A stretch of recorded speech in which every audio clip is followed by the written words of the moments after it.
We must laugh to prevent the cry. I genuinely feel like 90% of my day is telling myself, don't crash out, don't crash out, don't crash out.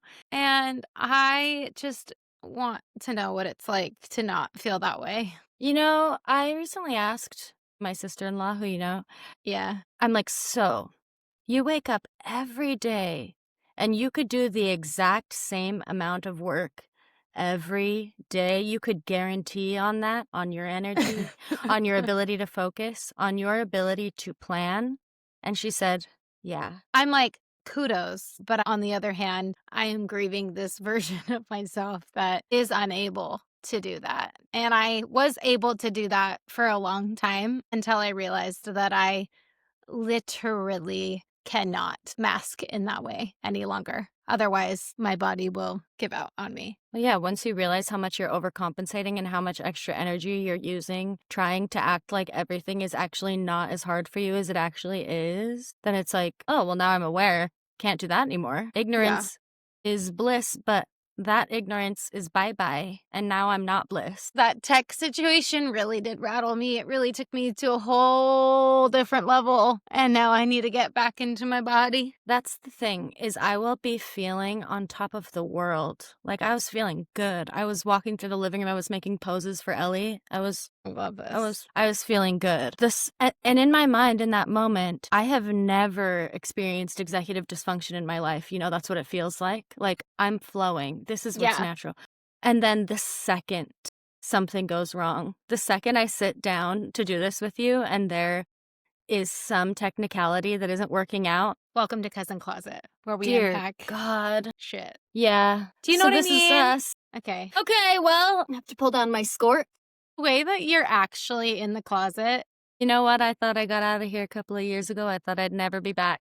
This is a suit. I am manifesting corporate baddie success. I feel like this is my younger self claiming that very Capricorn energy of get shit done, but then Girl like, boss. I was thinking about it and I was like, you know, girl boss, what was that period of time where we all had those mugs that said girl boss energy or something? And I think that is the catalyst for where I am right now in my life. Someone gave you a girl boss mug and you've never been the same. You wake up every morning and you're like, don't talk to me until I've had my coffee. No, I think it literally made me be like, yeah, let's girl boss. And then I went too hard. And then I am here, jobless, coming off of chronic illness. Let's give a little da da da da da da da. This is Cousin Closet.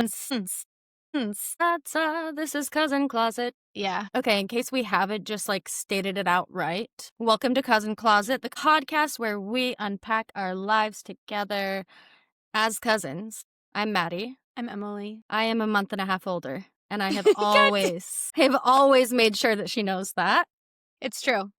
It's just so much a part of our story.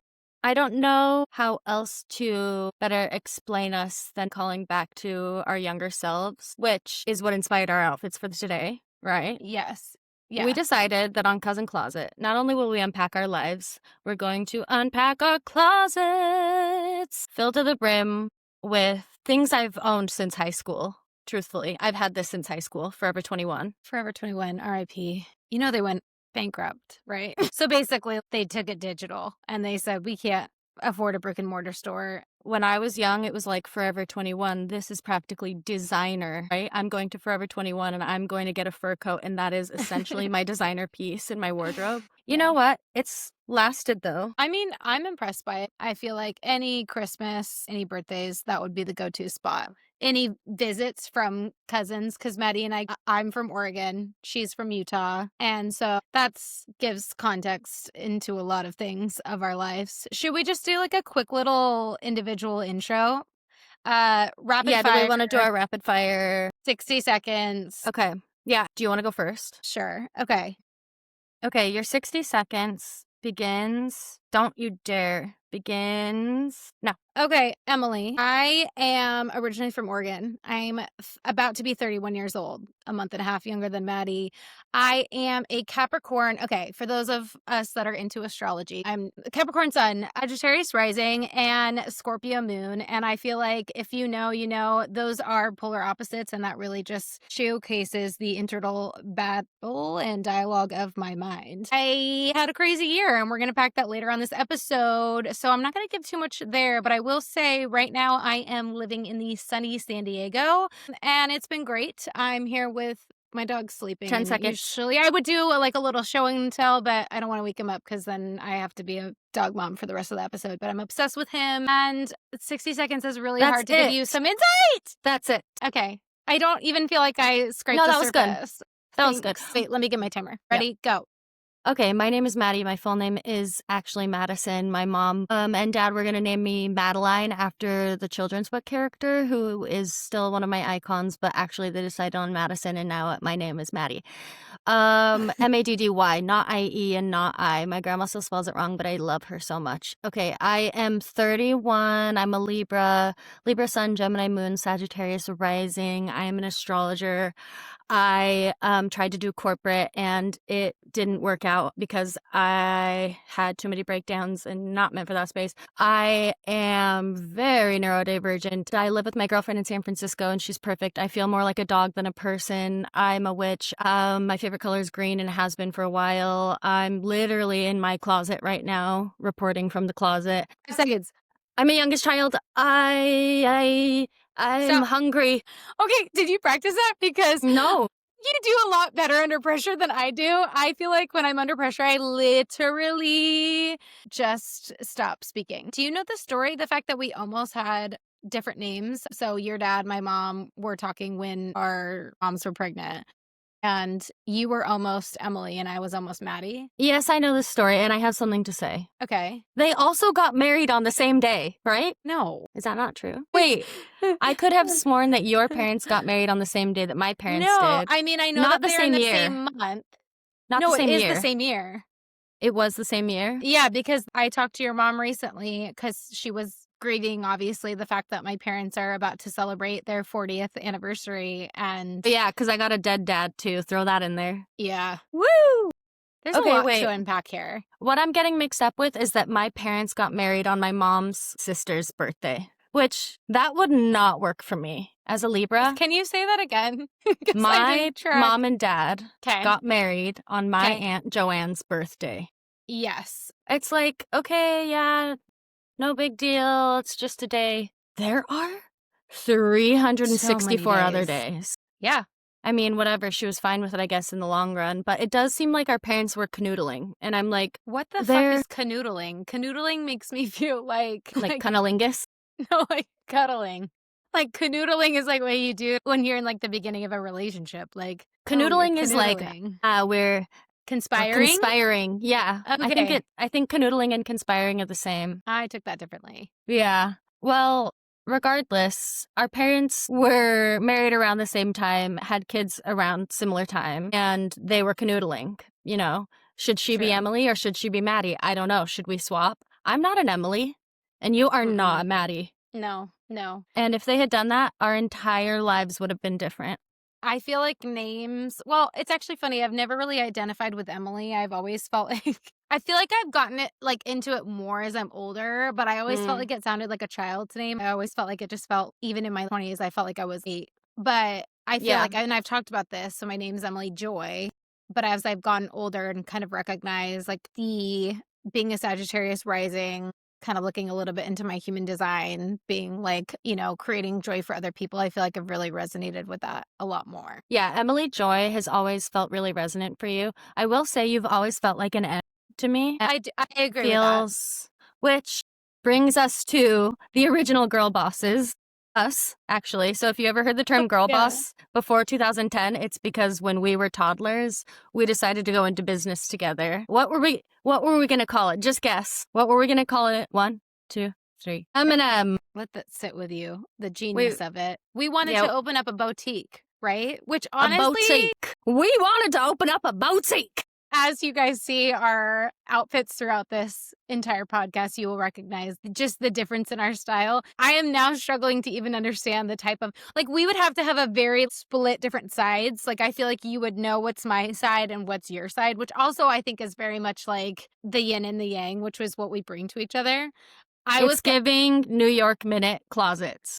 The girl and the two Olsen twins in their closets. I don't remember which one, but the one who looks like she would be wearing this. Is that who it is? Mary Kate is always always like the grungy, the expressive, the one that would kind of like, I think, be more outside the box. And Mary Kate and Ashley. Yeah, why did I question her name? You're always like Mary Kate and Erica.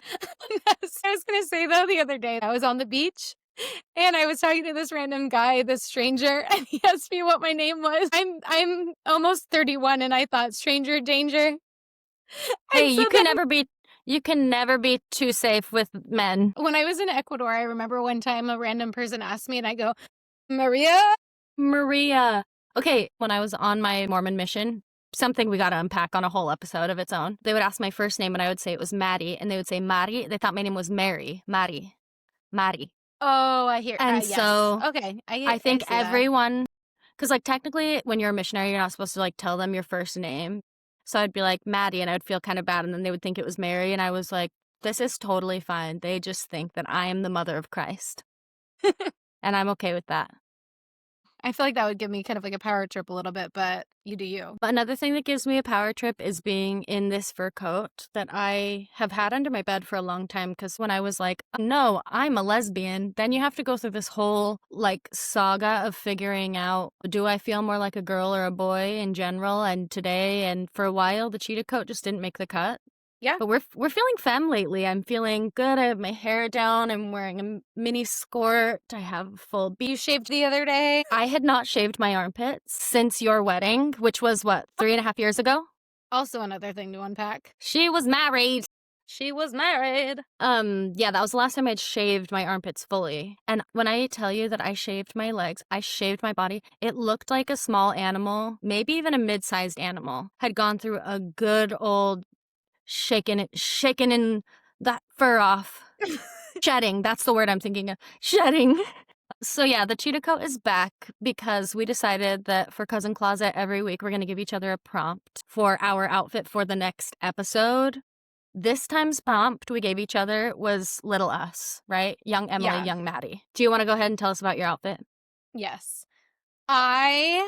From the time I was young, genuinely have felt like without the societal conditioning, anything like that, me in raw form, I feel like I'm a badass bitch. I feel like I knew that from when I was young. When we decided to start this podcast, I got this power suit. I'm gonna be unbuttoning it soon because endo belly, and that's another episode as well. But I wanted to kind of take the badass bitch of who I am and who I felt like I was as a kid, very inside, because I don't feel like I really expressed it, and then meet it with this cute little feminine, sparkle, playful.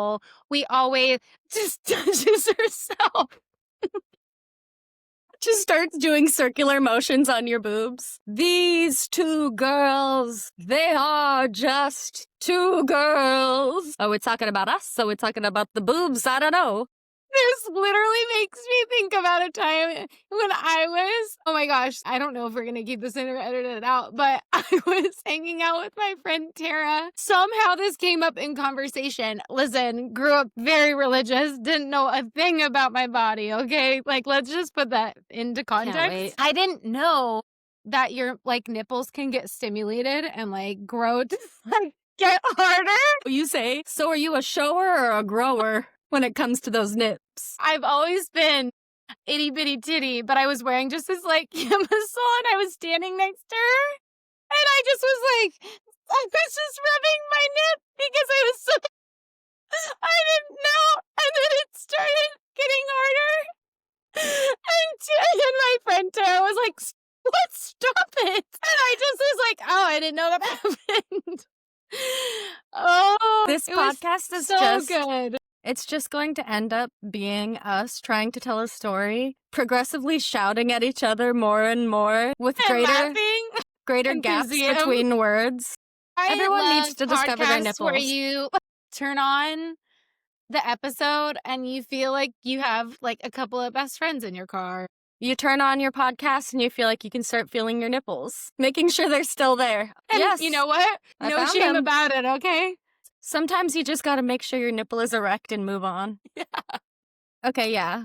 Fabulous outfit. Thank you. I feel really good. I feel like more is more with this. The pearls on the top and my earrings. Give us a little shimmy. Emily discovering her nipple 2025. So my dog's just staring at me like, what the actual fuck? He's like, can I touch the nipple? Okay, my outfit. Let me just start by saying that last year was a big year for me for a lot of reasons. One of them being the reclamation of the word brat, okay? And everything it stands for. Because I was called a brat growing up, big time. I thought that that was my identity. And now I recognize it is a part of my identity, you know, and I've reclaimed it, okay? And that is what inspired me today. Little Maddie was always a brat, right? I'm the youngest, right? And my sister was always into clothes, so I'm getting into her stuff. I'm getting into my mom's stuff.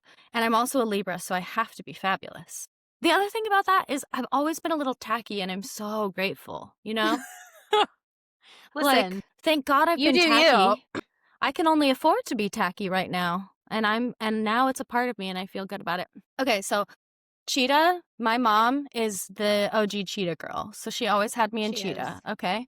These big sunglasses. I was always stealing my sister's sunglasses. This is my purse and my friend. What's in here? 4 different lip glosses. And then here's a little skirt. Yes, it's a skirt. And some long, tall leather boots. Because let me tell you what, my mom, she also loved to put me in leather. Leather, Cheetah. Which feels like, I feel like leather and Cheetah are very much like, when you think about their brand, I feel like it's very sensual, very like sexy, which is not what... What, you don't think my mom's sexy? No, I just... Listen, I love Bev and I think she's so sexy, but did she want baby Maddie to be sexy? Instilled it in me. So I've been fabulous my whole life. I've lost my way sometimes, but I'm a recovering fabulous person where for a while I forgot who I was and now I'm fabulous again. I love. Well, thanks. You've been through some shit and like all of us, but you've had a tough few years.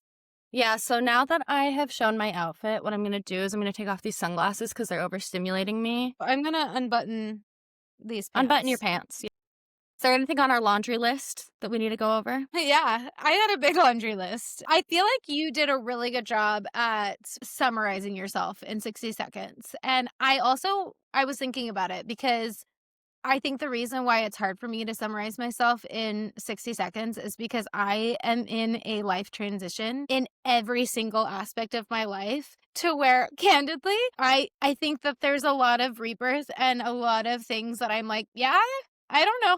I don't know who she is, what she's doing.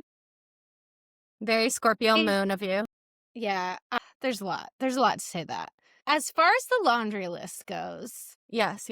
Context. The things that I didn't mention. So this year, I just feel like I need to give like really high level highlight context of this year before we really deep dive into some big topics. Mm-hmm. So this year has been the hardest year of my life, yet also the most like maybe invigorating, enlightening at the same time. It's really like a yin and yang situation. I left my husband and got divorced in, let's see here, May, June. Honestly, quickest divorce. Asked for the divorce beginning of May, got divorced officially, finalized end of June.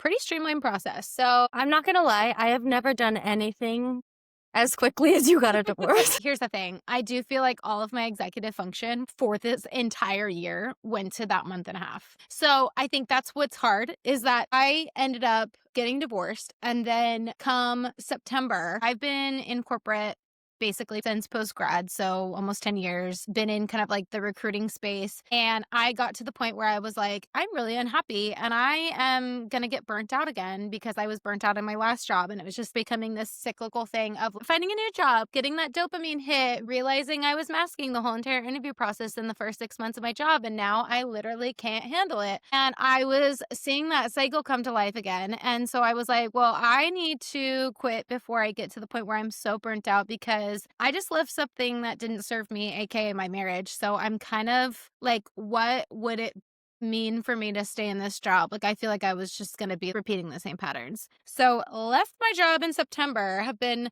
unemployed since then, and then decided to complicate my life even a little bit more. And I said at the beginning of the pod that I'm from Portland, Oregon, and I am sitting in a Airbnb in sunny San Diego. Crazy girl. It's my dog Bonzi and I, who is now awake and begging to go outside, but we're gonna just stay by the door, okay? I love you so much. You're such a good boy. I thought you said he's awake and baking, like getting baked. My dog Bonzi's awake. He just rolled himself a little joint. He's absolutely ripped out of his mind on the porch. That's my dog. He's baking right now. Has like powder under his eyes, and he's like, I went, Grandma and how she had the schnauzer table. I pictured Bonzi holding a tray and like literally baking. Yeah, like Anyways. a little garçon. What the fuck is that? It's a French waiter, a little doggy garçon. You know how Grandma always has like French bistro furniture meets and decoration? Asia. Yeah, Totally. very unique. That house is a portal. It is. I love it.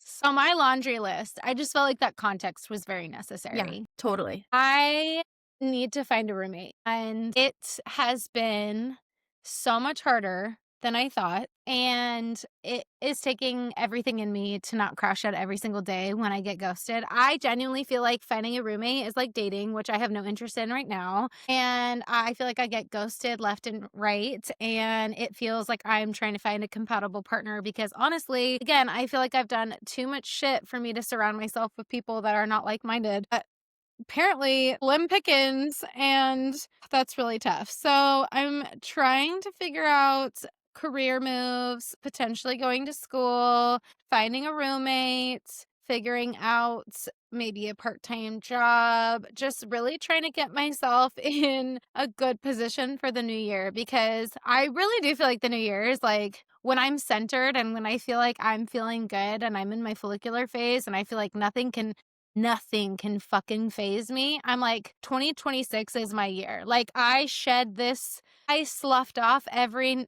that does not fucking serve me this year. And I'm so proud of this person that I've become, but my God, is it hard. Looking for a roommate is so tough. I was always someone who was like, how bad could it be? I'm just going to room with whomever. And I had fine roommate experiences until my last roommate in the last apartment that Ellie and I were living in. That's going to have to be an entirely other episode because wait, I did not hear about this. It was truly one of the most stressful living experiences. So yeah, finding a roommate can be so hard. And especially when you probably never thought you would have a roommate again, right? No, I never saw my ex-husband and I taking on a random stray. Okay, that's great. I do have one item to add. My laundry list item is, we have mice. Yeah. So I've never had mice as an adult. Well, I've never had mice, period, not even as pets. But there's something about being the adult who has to deal with the mice that is like, here's the thing, I'm not afraid of them. I don't think they're going to harm me. I'm not grossed out by them. I actually think they're very sweet and very cute, and I want nothing but the best for them. You see, I know it's cold out there. I want them to have a home. I want them to have a nice little cup of hot cocoa if they need it and a warm bath when they come home at night. I get it. You would absolutely provide that for them. I would if it wasn't in my walls. Yes. If I could open my wall and see everything and be like, da, da, da, da, and like feed them their little tea, tuck them into their little beds. What you do with the birds. Exactly. Yeah. You see, I feed the birds every morning. I talk to them. They know all of my secrets. And it's great because I provide for them and these mice, I want the best for them.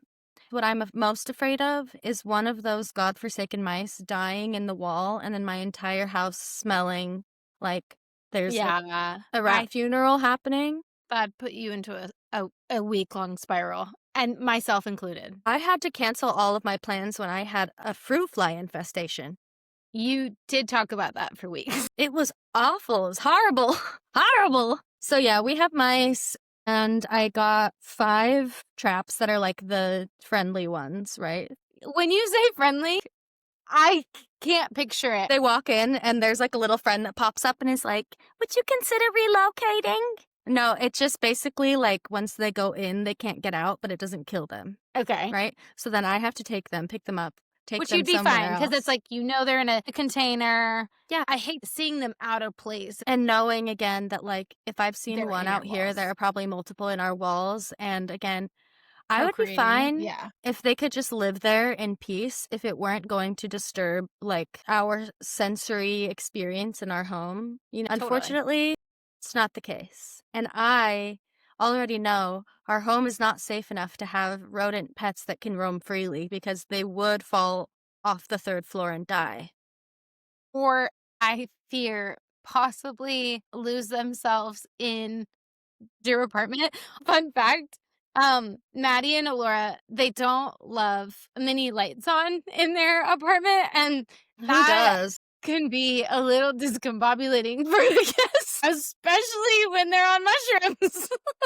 We're like several hours into this like transformative mushroom experience where Emily's been experiencing absolute hell and pure elation at the same time over and over and randomly goes, "So why are all the lights off?" I repeated Meanwhile, that multiple times. we accidentally turned on the overhead light in the kitchen yesterday and we both were like, "Oh my." We literally stood there looking around like, this is a different world. This is a different place. This is a different energy. The last time that light was on was when the carbon monoxide alarm went off at 5 in the morning when we called the fire department. And when we came back in, they had turned on the overhead light. And that was the most upsetting thing for us. Not that we had gotten Not woken up the by the carbon carbon monoxide alarm. When we came back, our kitchen overhead light was Unnerving. on and it was a hospital. It was putrid. It was awful. Here's the thing. I understand like a sterile blue light. Like I can totally understand that. But like a nice overhead yellow light during the day, I'm not mad at. Yeah, I'm not turning on an overhead light during the day. I'm not Okay. going to do that. That's But I okay. will say, it's those little like circle lights that you can't change very easily, right? Central lighting. Can I also add in a complaint? I already know what you're going to say. No, you don't.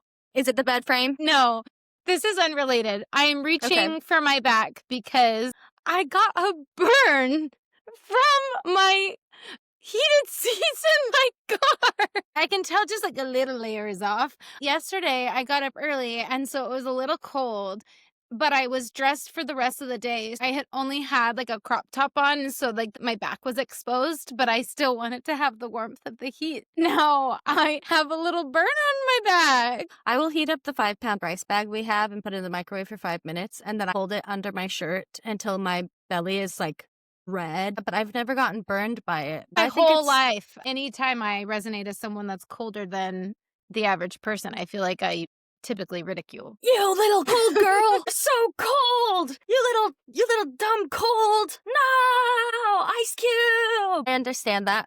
I'm needing to put on some lipstick. It looks good. Thanks. I'm gonna go get a colonic after. Whoa. Yeah, Do we she need to is. go there? I don't know.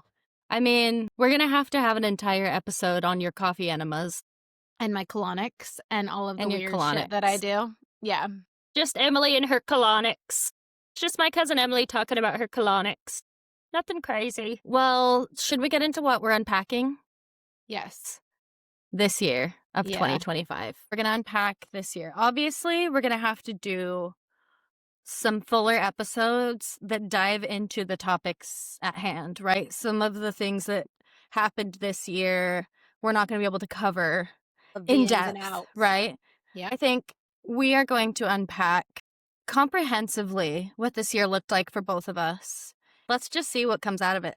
Let's see what we discover. Do you want to, have anything No. crazy happen this It was year? a pretty mundane year, full of love and joy and peace and Harmony? yeah, I feel like, God, it's so funny because I'm literally thinking back to January, and January feels like 5 years ago for me because I feel like the whirlwind of my life really started kind of like the beginning of summer. Yep.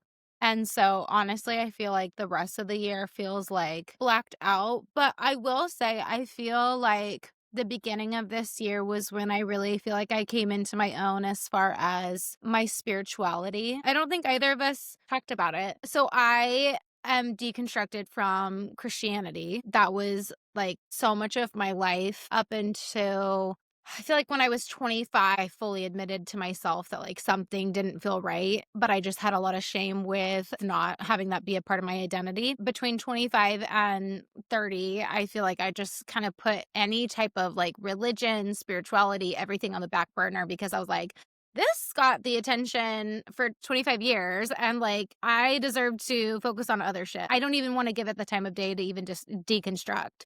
So Mhm. earlier this year, I feel like a lot of it was me tuning into myself, recognizing so much of what I was taught through religion and like the intuition and the Holy Spirit and God and everything like that, I feel like really was me realizing, oh my gosh, that's so much of myself. Like that can come from within me and source, universe, that's what I choose to believe in is championing and empowering that within me. But like I know everything at a soul level. Like every single decision that I need to come across, I know deeply in my body. So I feel like that is a perfect setup for the year of decisions. Maybe that's how I'll brand this year's because I came at like a crossroads with a lot of things in my life. Again, it's so hard to like, we will probably have a whole episode or two, even one just on my divorce. I feel like candidly, I'm struggling with how much to divulge because I can tend to be an open book, but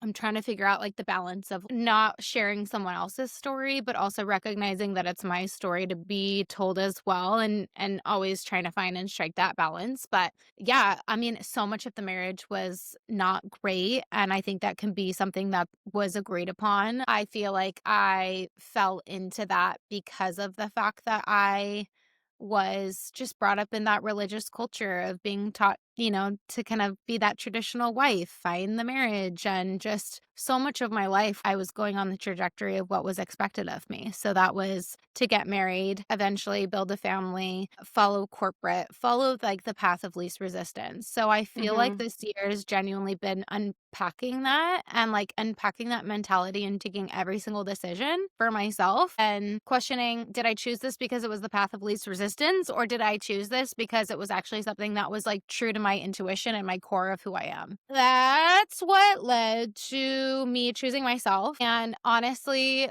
choosing divorce was probably one of the hardest things. I've been thinking about it for a long time as far as just being unhappy. And candidly, I lost my personality. I still feel like I'm getting it back. I still feel like not only do I feel like I'm getting it back, but I also feel like and then some. But I still feel like I'm getting it back from that marriage. And also, I feel like even then, because I am not in a relationship, not tied to a religion, not tied to corporate. There's so many things that I took away from my life this year that I found, and many of us do find as part of our identity, right? So I think that's been cool. But I think that was hard for me to like summarize myself in 60 seconds because, and it's hard to say this out loud. I think as someone who's about to turn 31, there's so much part of me that doesn't know who I am without those things. I feel like there is a narrative that we were taught growing up or observed in some way or form that came from a lot of different sources, obviously religion, but also just culture in general, that really told us this lie that you would have everything figured out by the end of your 20s. Oh, you're 30, you should have things figured out. And I think Yeah. that not only are more people in the same boat as us than I think we realize, Yeah.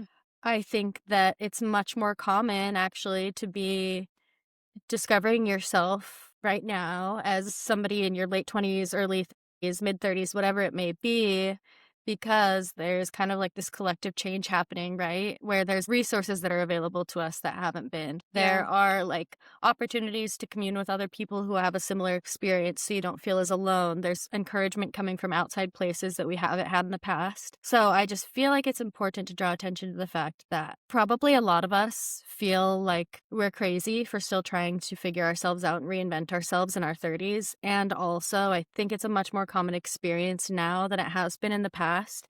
Yeah. And I'm just grateful to be able to share that with you and like to be able to talk about that candidly because Yeah.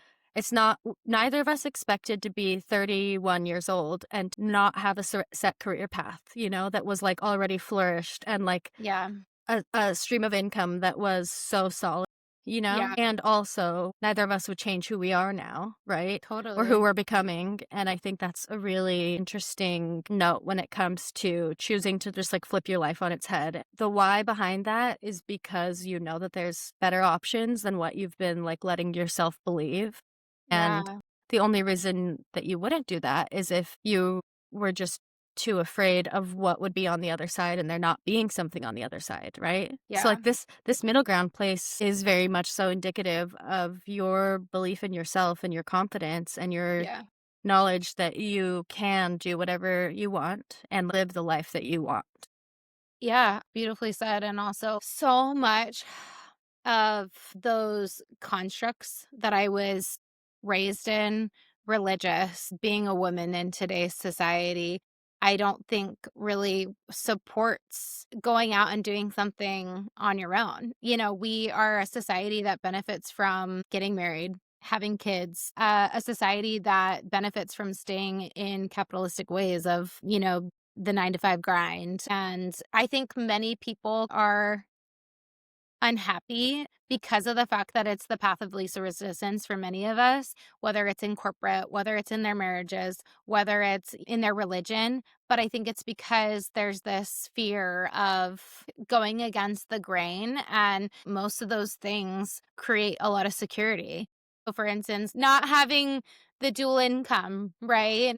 I mean, I left a house, you know? If I was married and I was going out on my own with my own business right now, I would have insurance and a 401k through my partner. You know what I mean? Like all of these things. Also, even religion brings community, but it's like at the end of the day, I think a lot of times those things take us out of our intuition and out of our ability to really tap into the things that make us our best selves, which then is our most powerful selves and our most influential selves, right?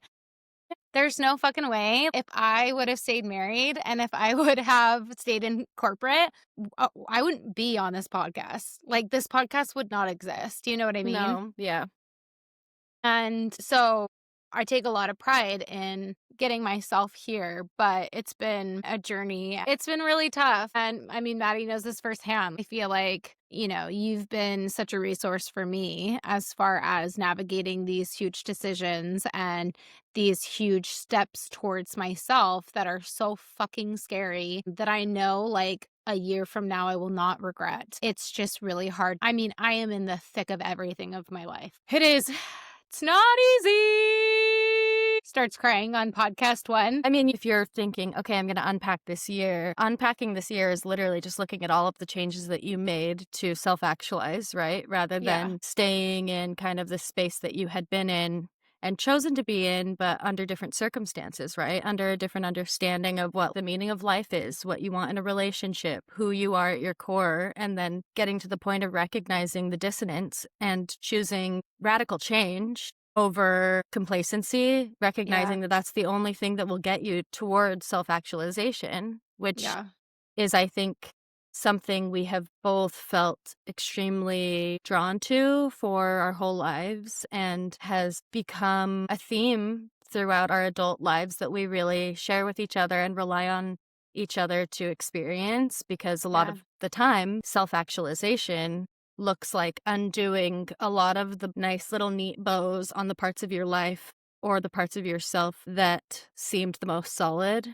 Yeah. But really, a lot of those things, like you're saying, are kind of keeping us from exploring and expanding and becoming the next version of ourself that feels the truest, right? Neither one of us are capable of staying the same forever. That's not how we were created to exist. And I feel like this whole year you have taken the action, like, have been so action oriented Mm-hmm. in making decisions and making changes physically, emotionally, spiritually that are going to set you up for success in the future. Yeah. And that's a really scary thing to do, to spend a whole year like undoing everything that was quote unquote sure, right? And like totally aligned to what everyone in my life wanted for me and what I saw for myself. And speaking of, a huge part that I kind of even forgot about is I went no contact with my mom and dad for 3 months because of the Mhm. fact that I I needed to separate myself. It was like, this is the biggest decision of my life, getting a divorce. And I could not feel anyone else's energy, decisions, opinions, whether it was good or bad, around anything. I told my parents that I am not religious anymore. Even Portland, I lived there for my whole life, other than when I went to university in Southern California. Like, so much of that even felt so easy. All of the decisions, again, led to the path of least resistance. So even leaving that state and that city, I was like, I'm here because I know it, because there's family, because it's quote unquote easy, but it also wasn't becoming that easy. There was just some things that I needed to do to create distance for myself so that again I can be able to both unapologetically and without others' influence, tap into myself. And you spoke to it, like, we've always been deeply intuitive, but we have not been able to really tap into that because of that religious background. I mean, I think you had said it a while ago that, like, the Holy Spirit, that's just that's our intuition. That little flutter, that little, "Oh, yeah," or like, "This popped into my brain," or all of those, like, aha moments or synchronicities that I feel like people speak to when they're at church or they're amongst their religious community. That's you and your own power, and yeah, I just needed to be able to, without any limitations, tap more into that. Totally. And I'm so proud of you for doing that. I feel like your experience this year, self actualizing, has been so helpful for me, even though my transformations were different, right? Like, I Mhm. wasn't leaving my relationship or adjusting my relationship with my family. I've been reconciling with my place in my family since my dad died. But specifically this year, it's interesting because it's been much more about my relationship to myself and Mhm. recognizing, which I think is a theme we both experienced, right? When it comes down to it, it's all just a reflection on Looking us and what we're inward. experiencing. Yeah. Yeah. Because this year, I mean, I've had chronically low self esteem for most of my life. And we'll obviously have to go more into depth to like the transformation that's taken place since my dad died, because I feel like a totally different person. But the confidence thing didn't just, spoiler alert, didn't get better when my dad died, actually got much harder. Okay.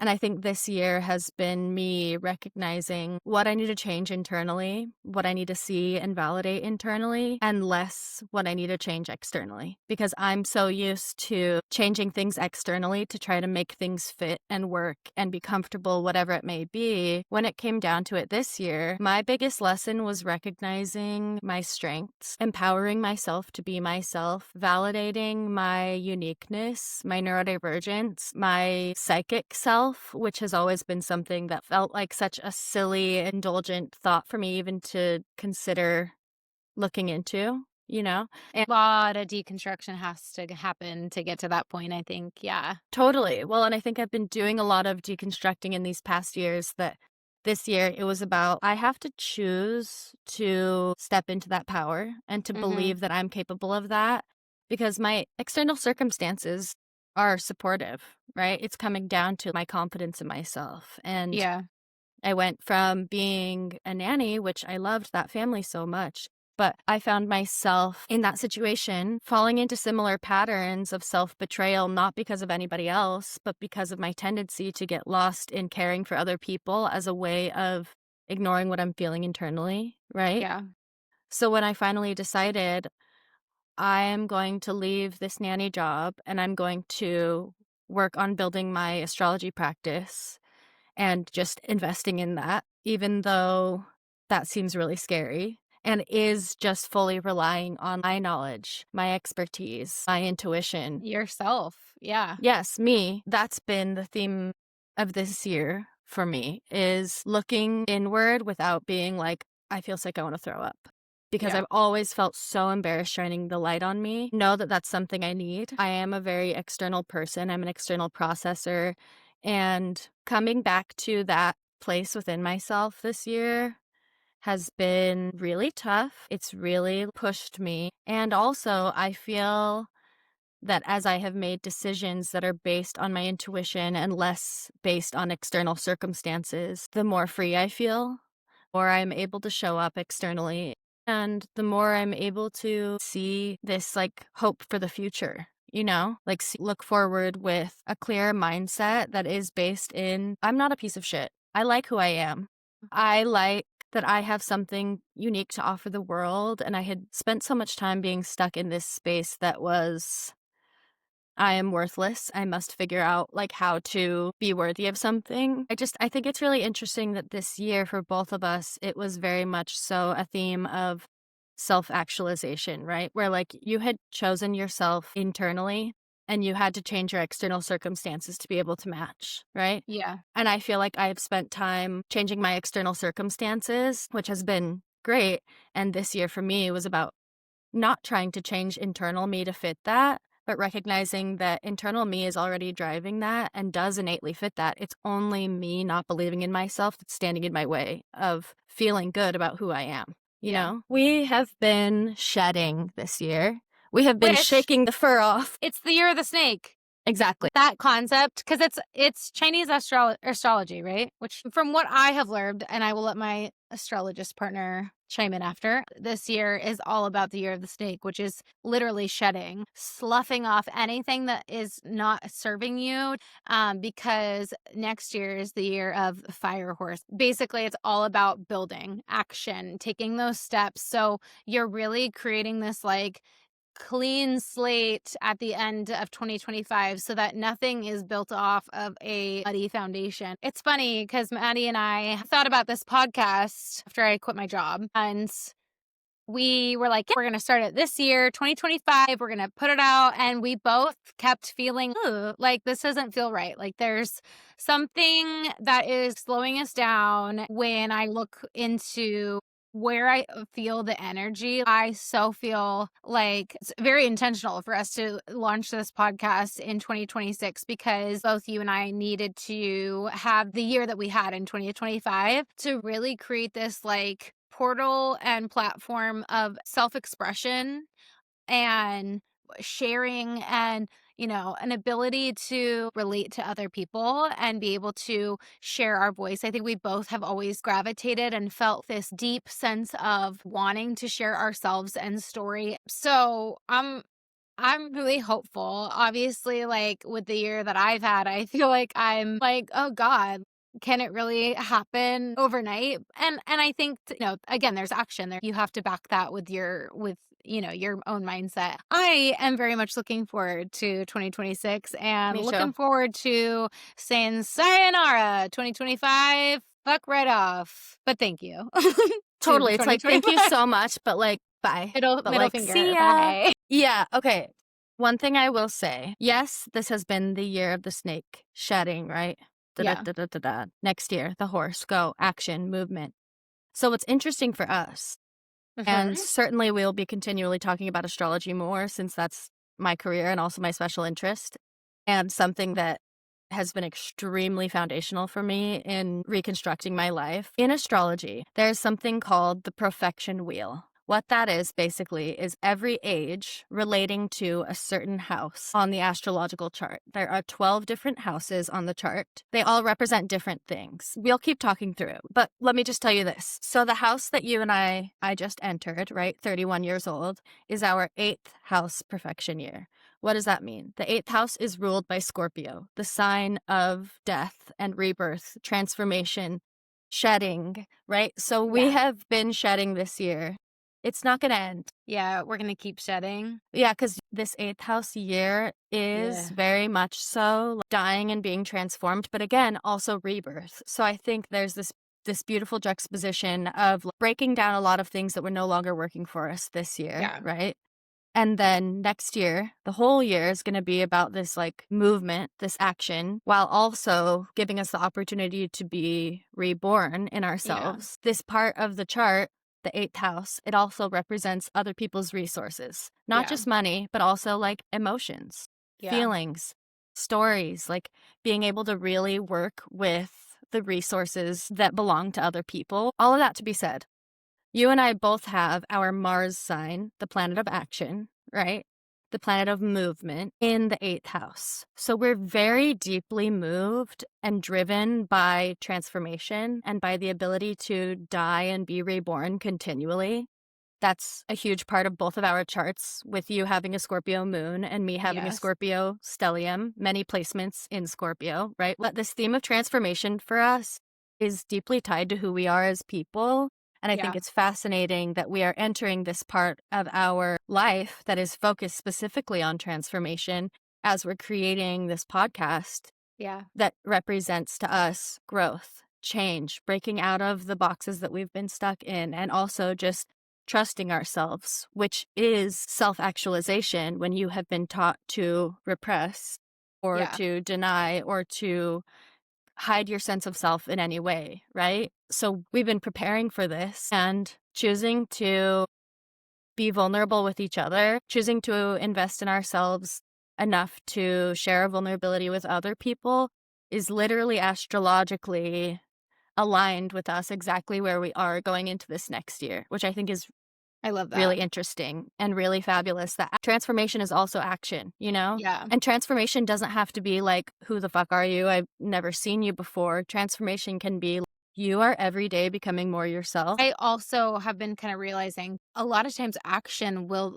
bring up loss as well, because I keep telling this to my brain, Emily, you just have to take action because that's at least a step towards something. And if it ends up being a no then leads to a yes. You know what I mean? We're going to have to redefine what that looks like for our lives each step of the way. And I think that you and I, who we are and what we want, we will be reassessing, shedding, refining for the rest of our lives, year to year. That's just who we are as people, which honestly, it's some days I love that about myself. I would say most of the time I love that of myself. And then sometimes I just want to be an ignorant bitch that literally doesn't look inward and says, I don't care.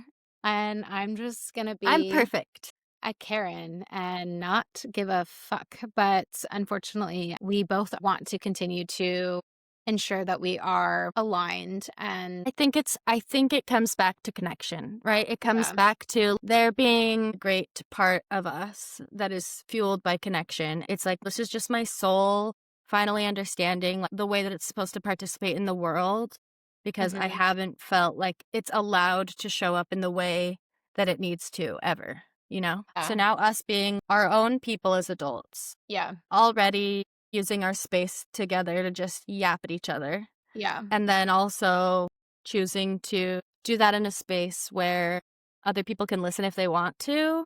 This is going to be a very individual healing thing for us, holding space for ourselves, but then holding space for each other. We are going through things that are going to relate to a lot of people. And there are a lot of the things that we will talk about and have been through can feel deeply lonely. Mm-hmm. And I think that that's a huge goal of ours, is just to create a community with this. Where we can unpack what's going on in our lives, but also recognize that ultimately everything is a mirror, you know, and hopefully Yeah, there will be even one person who listens to this and feels seen. totally.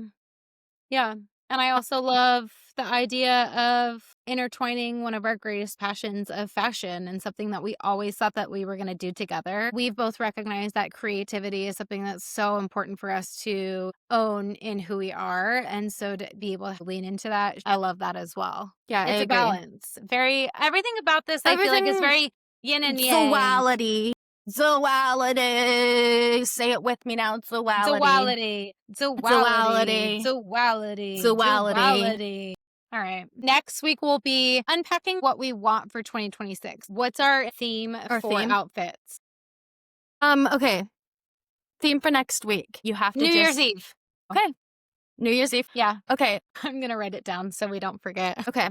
So our theme for next week is New Year's Eve. Okay. I love. Outfits I inspired by New created Year's it. Eve. Well, girlies, gays, theys, thank you for tuning in, and we'll be back next time. Okay. Should I stop recording? Yeah. Okay. Bye.